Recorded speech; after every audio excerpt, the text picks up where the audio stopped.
Welcome to our channel. నేను మీ అవని. మనం కథలోకి వెళ్ళే ముందు మన ఛానల్ని తప్పకుండా సబ్స్క్రైబ్ చేసుకోండి, అలాగే లైక్ చేయండి, అలాగే షేర్ చేయండి. తప్పకుండా కథ ఎలా ఉందో కామెంట్ చేయడం మర్చిపోవద్దు. ఇంకా కథలోకి వెళ్ళిపోదాం. ఐ లవ్ యూ బావా పార్ట్ 71. కళ్ళ ముందు మెదిలేసరికి అంతవరకు పడిన టెన్షన్ వదిలేసి నిజంగానే ఆ రోజు తమ్ముడితో టైం స్పెండ్ చేసినందుకు చాలా సంతోషంగా అనిపించింది విక్రమ్కి. ఆ తర్వాత విశ్వ తన అన్నయ్య దగ్గరికి వచ్చి, అన్నయ్య పద, ఈరోజు నేను చెప్పిన ప్లేస్కు వెళ్దాం అని విశ్వ చెప్పిన అడ్రస్కు బయలుదేరాడు. విక్రమ్ అప్పటికే నైట్ అయిపోయింది. ఒకసారి అభికి కాల్ చేసి సత్య స్వేచ్ఛల గురించి అడిగాడు. అభి ఇప్పుడు పర్లేదు, వాళ్ళు బాగానే ఉన్నారు అని చెప్పడంతో ఆ తర్వాత నక్షత్రకు ఒక మెసేజ్ పెట్టి తనని భోజనం చేయమని చెప్పి విక్రమ్ తన తమ్ముడితో కలిసి ఆ ప్లేస్కి బయలుదేరాడు. అలా దాదాపు ఒక హాఫ్ అన్ అవర్ తర్వాత ఆ ప్లేస్కి చేరుకున్నారు. సిటీకి దాదాపు దూరంగా వచ్చారు. అక్కడ నుంచి చూస్తే సిటీ మొత్తం చిన్న చిన్న చీమల్లా లైటింగ్తో అదిరిపోతూ కనిపిస్తుంది వ్యూ. విక్రమ్ మనసులో, వెధవ, వీడు లవర్తో వెళ్ళాల్సిన ప్లేస్కి నన్ను తీసుకొచ్చాడు అని మనసులో తిట్టుకున్నాడు విక్రమ్. కానీ తన తమ్ముడు చేసే చిన్న చిన్న అల్లరి పనులు తన బాల్యాన్ని వెతుక్కుంటున్నాడు. విక్రమ్ మరియు విశ్వ ఇద్దరు అలా అక్కడ ఒక బండ లాంటిది ఉంటే ఆ బండపైకి ఎక్కి కూర్చొని కాళ్ళను కిందికి చాచి ఇద్దరు పక్కనే కూర్చుంటూ తన అన్నయ్యకు తను తెచ్చిన మందు బాటిల్స్ నుంచి ఒక బాటిల్ ఇచ్చి తను ఒక బాటిల్ తీసుకొని ఆ తర్వాత అక్కడ అతడు తెచ్చిన చిప్స్ మరియు స్టఫింగ్ ఇంకా కొన్ని ఐటమ్స్ తేవడంతో అవి కూడా పెట్టాడు. విశ్వ చేస్తున్న పనులకు విక్రమ్కి కోపం ఎంత వస్తుందో నవ్వు కూడా అంతే వస్తుంది. కంట్రోల్ చేసుకుంటూ నవ్వుని మాత్రం పైకి కనిపించకుండా అలా చూస్తూ, పెద్దోడు అయిపోయావురా, అందుకే కొట్టలేకపోతున్నా అని అన్నాడు విక్రమ్. కానీ విశ్వ, అన్నయ్య ఈరోజు నీ టైం అంతా నాకు ఇస్తానన్నావు కాబట్టి నేను ఎంత వెధవ పని చేసినా నువ్వు నన్ను ఏమీ అనకూడదు అని అంటూ ఇద్దరు 2 సిప్పులు మందు తాగాక అప్పుడే విశ్వ అతడి పాకెట్లోంచి సిగరెట్ తీసి తన అన్నయ్యకి ఇచ్చాడు.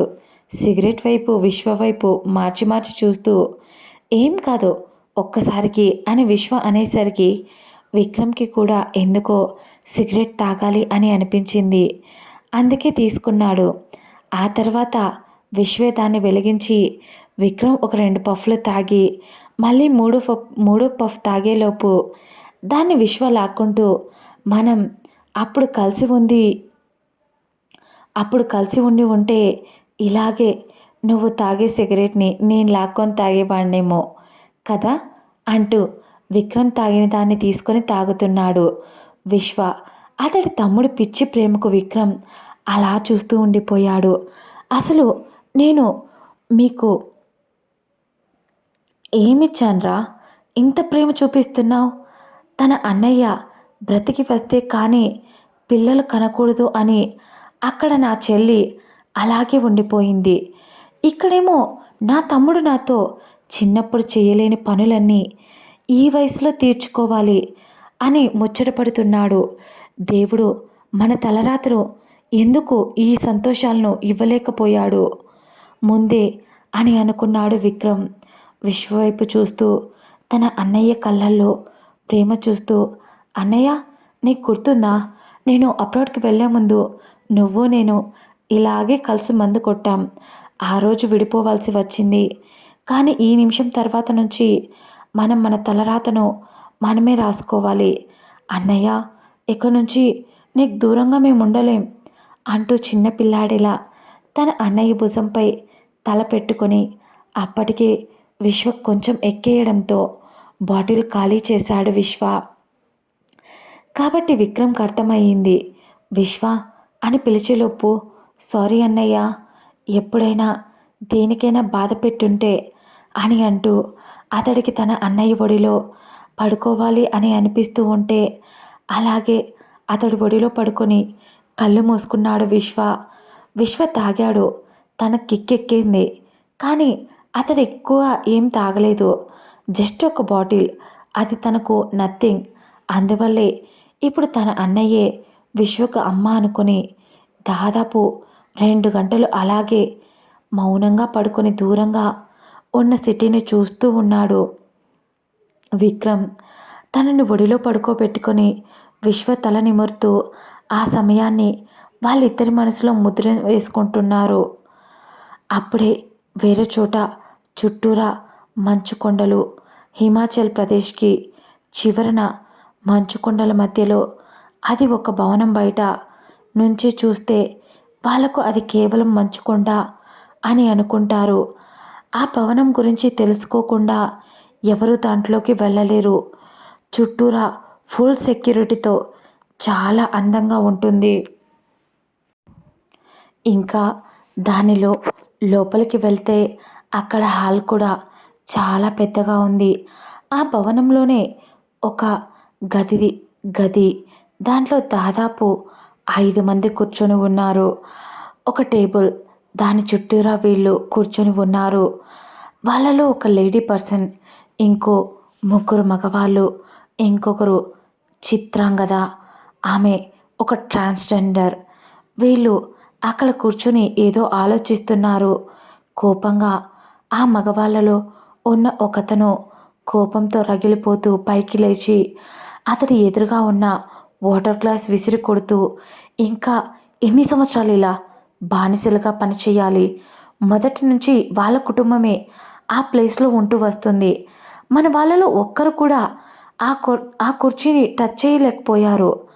ఆ కుటుంబంలో పుట్టిన ఒక్కొక్కడు ఒక్కో సైతాన్లా తయారవుతూ వచ్చాడు. అయినా కాబట్టి ఎన్ని దెబ్బలు తగిలినా కూడా లేచి మళ్ళీ పునర్జీవితుడవుతున్నాడు. ఎన్నిసార్లు చంపి మనకు విసుగొస్తుంది. అంతే తప్ప వాళ్ళు మాత్రం మనం ఎంత చంపడానికి కష్టపడ్డామో వాళ్ళు బ్రతకడానికి అంత సమయం కూడా పట్టడం లేదు. వెనక్కి వచ్చి ఇక్కడ మనల్ని చంపుతారు అని జీవితాంతం టెన్షన్ పడుతూ చావాల్సి వస్తుంది అని అతడు నుదుటిని పట్టిన చెమటను తుడుచుకుంటూ అక్కడున్న వాళ్ళ వైపు చూస్తూ ఉండేసరికి వాళ్ళలో ఉన్న ఇంకో పర్సన్ లేచి సొంత బాబాయిని కూడా చూడకుండా చంపేశాడు. అలాంటిది మనల్ని వదులుతాడా అని మీకు అనిపిస్తుందా? ఇందులో మన హస్తం ఉంది అని ఆ విక్రమ్ గాడికి బాగా తెలుసు. ముఖ్యంగా వాడి నాన్న మనకు సపోర్ట్ చేస్తున్నాడో తెలియదు, లేదా వాళ్ళ కొడుకు చేస్తున్నాడో అర్థం కావడం లేదు. ఆ రోజు తన భార్యను కాపాడి తన దగ్గర పెట్టుకున్నాడు ఆ మహేంద్ర. లేదంటే విక్రమ్ గాడి జుట్టు మన చేతికి చిక్కేది అని రాక్షసంగా అనుకున్నాడు. కానీ అంతలోపే ఇందాక కోపంతో లేచిన ఇంకో అతను, అవునవును, వాడి జుట్టు నీకు అస్సలు దొరకలేదు కదా. వాడు ప్రేమించింది ఆ అమ్మాయి దొరికితే ఏం పీకావు? వెళ్ళి చంపమని చెప్తే దాన్ని చంపకుండా ఊరు మొత్తాన్ని తగలబెట్టి వచ్చావు.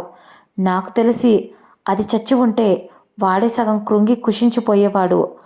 అలాంటిది ముందు దాన్ని వదిలేసి వచ్చి ఇప్పుడు ఇక్కడ ప్రగల్భాలు పలుకుతున్నావు అని అతడు అనేసరికి ఇంకో వ్యక్తి కోపంతో అతడి కాలర్ పట్టుకొని, నేను అదైనా చేశాను, నువ్వేం చేశావు?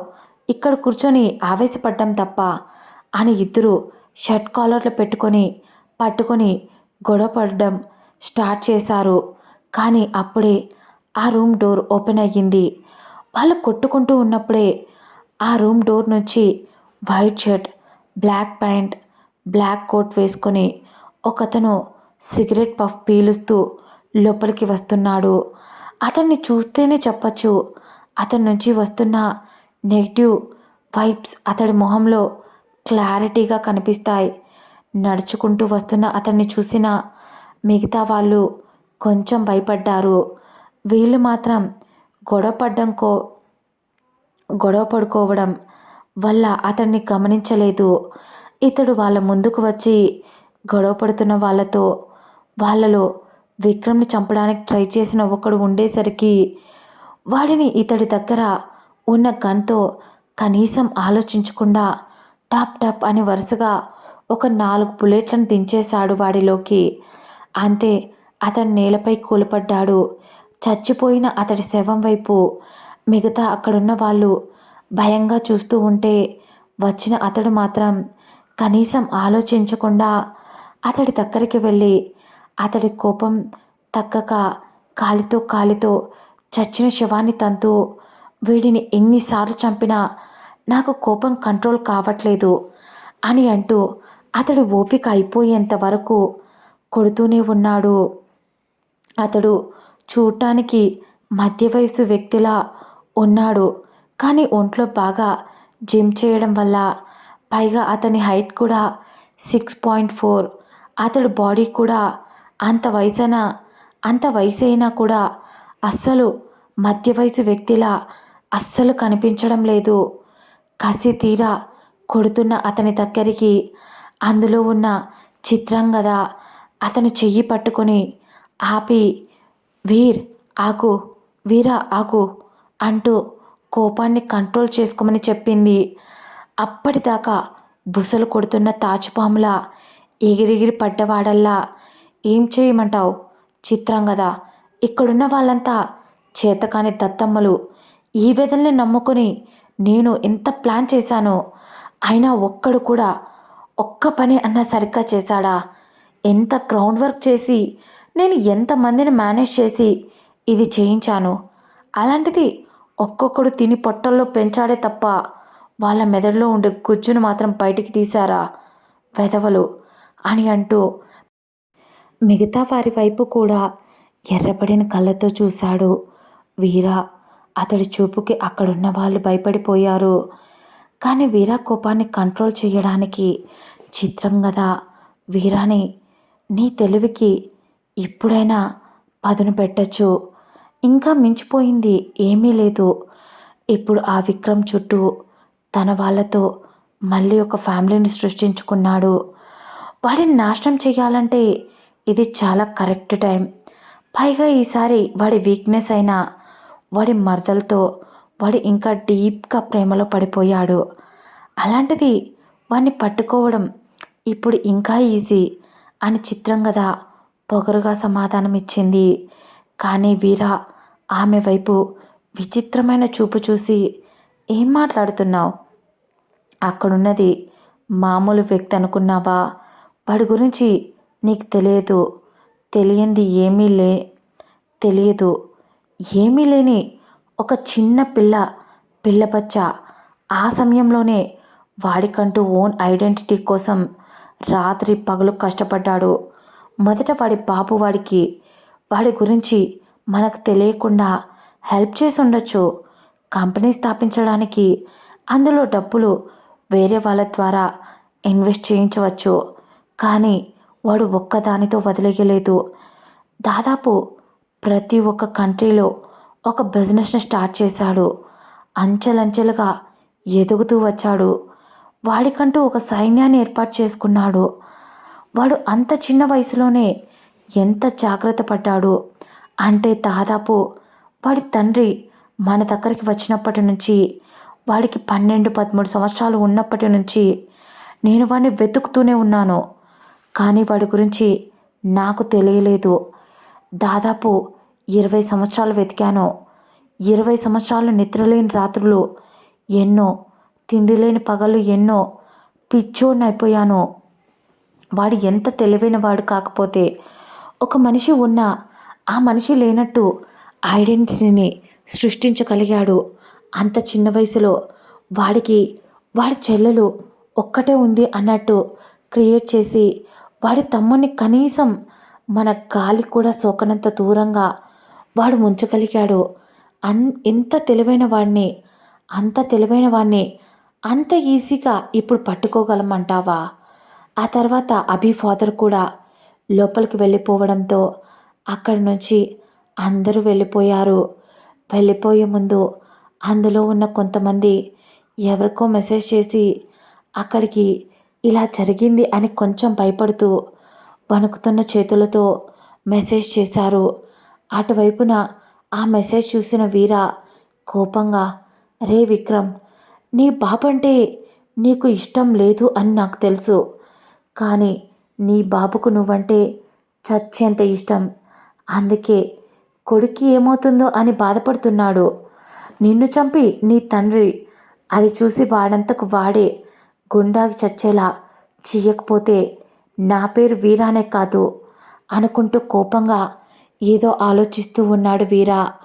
ఇటువైపున ప్యాలెస్లోకి వెళ్ళిన విక్రమ్ ఫాదర్కి అప్పుడే పూజ గదిలోంచి వస్తున్న శాంతి గారు ఎదురుపడేసరికి ఆవిడ చేతిలో ఉన్న హారతి పళ్ళెం వైపు చూసి వెళ్ళి హారతి తీసుకున్నాడు.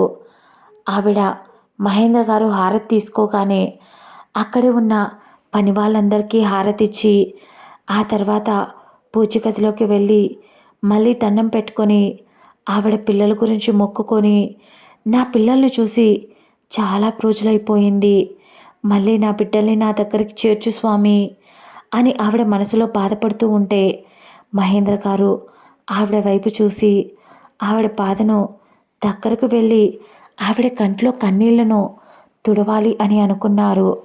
కానీ ఆమె కనీసం ఆయన మొహం కూడా చూడలేదు. ఏ రోజైతే విక్రమ్ పెళ్లి జరిగే సమయంలో అక్కడి నుంచి తన్ను మహేంద్ర గారి దగ్గరికి తీసుకొచ్చారో ఆ రోజు నుంచి ఒక్క మాట కూడా ఆయనతో ఆవిడ మాట్లాడలేదు. ఆవిడకి సామాన్యంగా కోపం రాదు. కానీ మహేంద్ర గారిపై కోపాన్ని చూపిస్తూ ఆయన ఏదైనా ఈవిడికి ఇష్టమైన వస్తువుని తెచ్చి దాన్ని ఇచ్చినా విసిరి కొట్టేది, దాన్ని పగలగొట్టేసేది.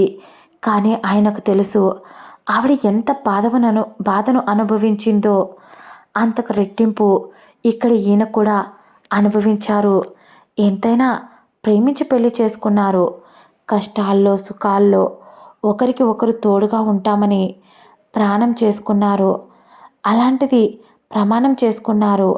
అలాంటిది అవన్నీ గుర్తొచ్చేసరికి ఆయన కూడా ఏదో తెలియని బాధ మెలిపెడుతుంటే ఇక ఇది ఎప్పుడూ ఉండేదే కాబట్టి ఆయన డైలీ రొటీన్లో పడిపోయాడు. ఇక ఇక్కడ మన విక్రమ్ టైం స్పెండ్ చేసినప్పుడు అలాగే విశ్వ నిద్రపోయాడు. తన తల నిమిరాడు. విక్రమ్ అలా దాదాపు అక్కడే చాలా సమయాన్ని కేటాయించి అక్కడ జరిగిన విషయాలన్నీ అందమైన జ్ఞాపకాలతో మనసులో ముద్రించుకుంటూ తన తమ్ముడిని నిద్రలేపాడు విశ్వ. అలానే పడుకునేసరికి అప్పటికే టైం చాలా అయింది అని, ఇంకా లేట్ చేస్తే నక్షత్ర భయపడుతుంది అని, ఆ తర్వాత విశ్వ వెనకాల కూర్చుంటే విక్రమ్ డ్రైవ్ చేస్తూ ఉన్నాడు. విశ్వ మాత్రం చిన్న పిల్లాడిలా తన అన్నయ్య చుట్టూరా చేతులు వేసుకొని ఏదో గర్ల్ ఫ్రెండ్ బాయ్ ఫ్రెండ్ అని హక్ చేసుకున్నాడు.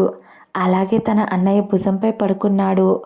విక్రమ్ విశ్వ వైపు చూస్తూనే డ్రైవ్ చేస్తూ తన తమ్ముడిని నిద్రలో ఎక్కడ జారిపోతాడో అని ఒక చేత్తో తన తమ్ముడు చేతుల్ని పట్టుకున్నాడు.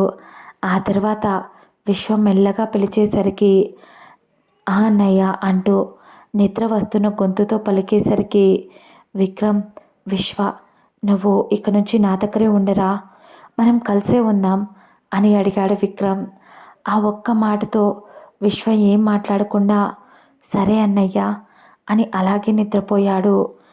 దాదాపు 1 గంట సమయంలో ఇంటికి చేరుకున్న వాళ్ళు అందరూ ఎవరి గదిలో వాళ్ళు ప్రశాంతంగా నిద్రపోవడం ఒకసారి మొత్తం చూసి వచ్చాడు విక్రమ్.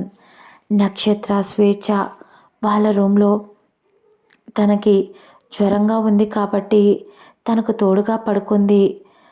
ఇంకా దాంతో విక్రమ్ ఆమెతో టైం స్పెండ్ చేద్దాము అని అనుకున్నవాడు ఆదమర్చి నిద్రపోతున్న వాళ్ళిద్దరినీ చూసి, వాళ్ళ మొహాల్లో ఉన్న ప్రశాంతతను చూసి, దీన్ని ఎప్పటికీ ఇక మీ నుంచి దూరం కానివ్వను అని ఆ రూమ్ నుంచి బయటికి వెళ్ళిపోయాడు. అలా బయటికి వెళ్ళిన అతడికి సత్య కూడా గుర్తు వచ్చి అక్కడికి వెళ్ళాడు. సత్య పడుకుని ఉండేసరికి ఆమె పక్కనే సోఫాలో ఆమె వైపే చూస్తూ నిద్రపోతున్న అభిని చూసి ఒక చిన్న చిరునవ్వు వచ్చి తను కూడా తన గదికి వెళ్ళి నిద్రపోయాడు. కానీ విక్రమ్ నిద్రపోయే లోపల ఎప్పుడొచ్చాడో తెలియదు. మన విశ్వబాబు వెతుక్కుంటూ వచ్చేసి తన అన్నయ్య పక్కన బెడ్పై పడుకుంటూ, అన్నయ్య, ఎలాగో నువ్వు నక్షత్ర పెళ్లి చేసుకుంటారు కాబట్టి ఆ తర్వాత మీ గదిలోకి నాకు ఎంట్రీ ఉండదు. అందుకే నా అన్నయ్య పక్కన ఇప్పుడు నేను పడుకుంటాను అని అంటూ విక్రమ్ పక్కన పడుకున్నాడు. మామూలుగా అయితే విక్రమ్ ఒంటరిగా పడుకోవడమే అతడికి అలవాటు.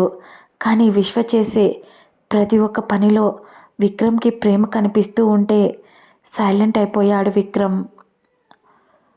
ఆ తర్వాత విశ్వ పడుకొని కళ్ళు మూసుకొని, అన్నయ్య, నీకు గుర్తుందా, మనం చిన్నప్పుడు నాన్న నిన్ను నన్ను పక్కపక్కనే పడుకోబెట్టుకొని కథలు చెప్పేవాళ్ళు. లైఫ్లో దేనికి భయపడకూడదు, ఏ పని చేసినా అది నిజాయితీగా 10 మందికి సహాయం చేసేది అయి ఉండాలి. అది చేసేవాడే మంచి మనిషి, పైగా రాజు అవ్వగలడు. రాజు అంటే సైన్యాన్ని నడిపించగలిగే వాడే కాదు, వాళ్ళందరి ముందు నేనున్నాను అంటూ వాళ్ళతో కలిసి యుద్ధం చేసేవాడు అని నాన్న చెప్పాడు. మనకు ఆయన చెప్పిన మాటల్లో అప్పుడు ఇన్స్పిరేషన్ని ఇప్పుడు మనకు సపోర్ట్గా అనిపిస్తుంది. మన ఫ్యామిలీ నాన్న వెళ్ళిపోవడం వల్లే కదా చెల్లాచెదురైపోయింది. పైగా ఇప్పుడు అమ్మ కూడా ఆయన దగ్గరే ఉంది అని నువ్వు అన్నావు కదా, మనకు మళ్ళీ రెండో ఛాన్స్ కావాలి అనిపిస్తుంది అన్నయ్య.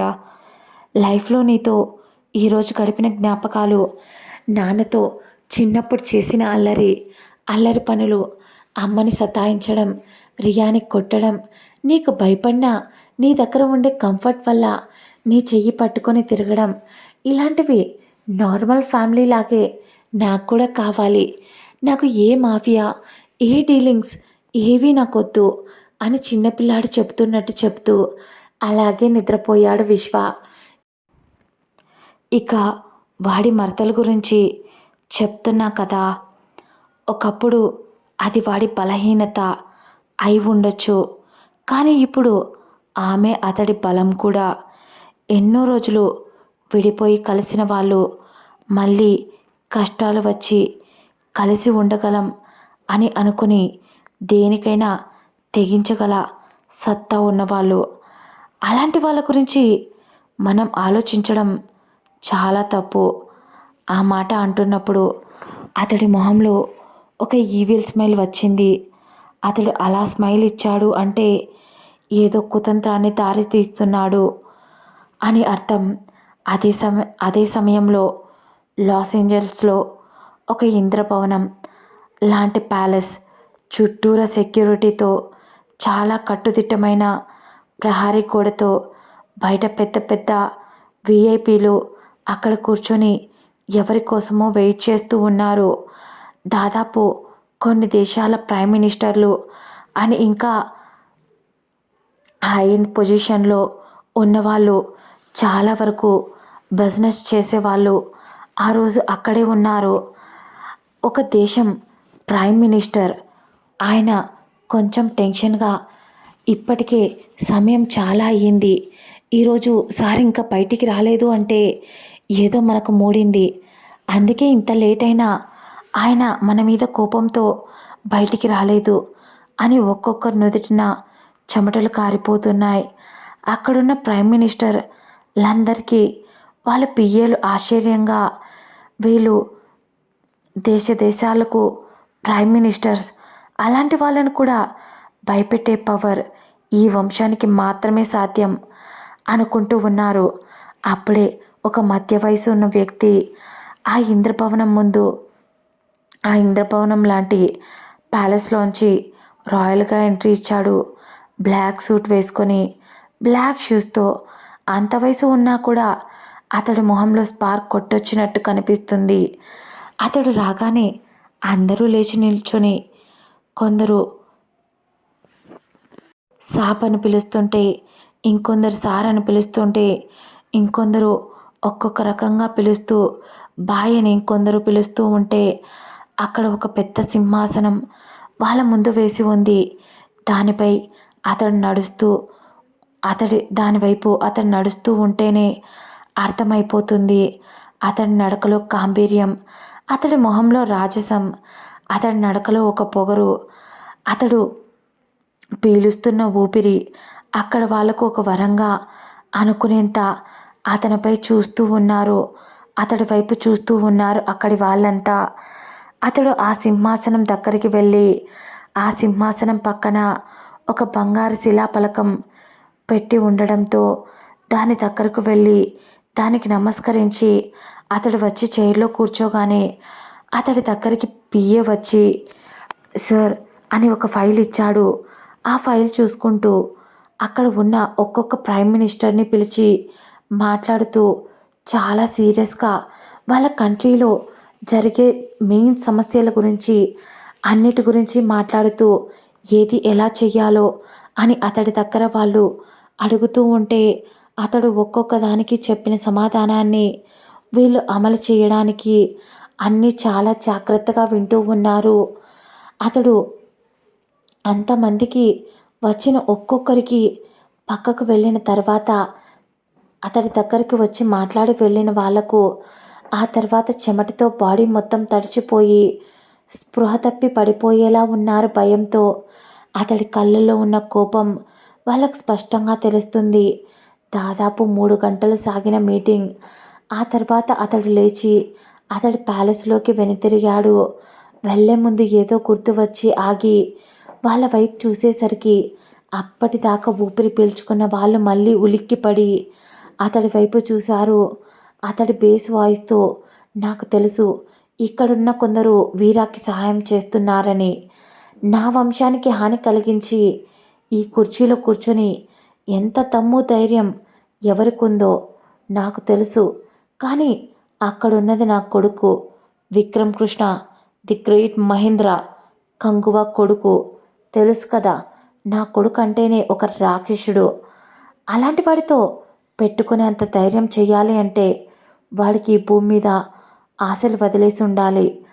అలాంటి వాళ్ళు ఎవరైనా ఉంటే వెళ్ళి వాడిని టచ్ చేయండి అని చెప్పి అతడు వాళ్ళ వైపు సీరియస్గా ఒక లుక్ వేసి వెళ్ళిపోయాడు. కానీ అతడు పిఏ అయిన విజయ్ అదే అండి అభి ఫాదర్ వాళ్ళ ముందరికి వచ్చి మీకు నేను మళ్ళీ వార్న్ చేస్తున్నా, ఎవరైనా ఆ వీరాకు కానీ లేదా ఆ వీర తొత్తులకు కానీ హెల్ప్ చేసినట్టు తెలియాలి. నిద్రలో నుంచి లేచే ధైర్యం కూడా చెయ్యనివ్వను అని అనేసి వెళ్ళిపోయాడు. అక్కడ అప్పటికే ఉన్న వాళ్ళంతా ఉన్న సమస్యలు సరిపోనట్టు ఇప్పుడు ఇది ఒక సమస్య. వీళ్ళకు ఎన్నైనా ఉండొచ్చు, కానీ ఆ వీరగాడికి పోయి మన మహేంద్ర గారి కొడుకుతో పెట్టుకునే ధైర్యం చేశాడు అని మాట్లాడుకుంటూ ఉన్నారు. ఇదండి ఇవాల్టి ఎపిసోడ్. మన స్టోరీ మీకు నచ్చితే తప్పకుండా లైక్ చేయండి, సబ్స్క్రైబ్ చేసుకోండి. అలాగే కథ ఎలా ఉందో వినేసి వెళ్ళిపోకుండా కామెంట్ చేయండి. ఇందులో ఎపిసోడ్స్ కొంచెం షిఫ్ట్ వైజ్ అయ్యాయి, కొంచెం చెక్ చేసుకొని వినండి. పూర్తిగా క్లారిటీగా వింటే కథ బాగా అర్థమవుతుంది. Bye bye.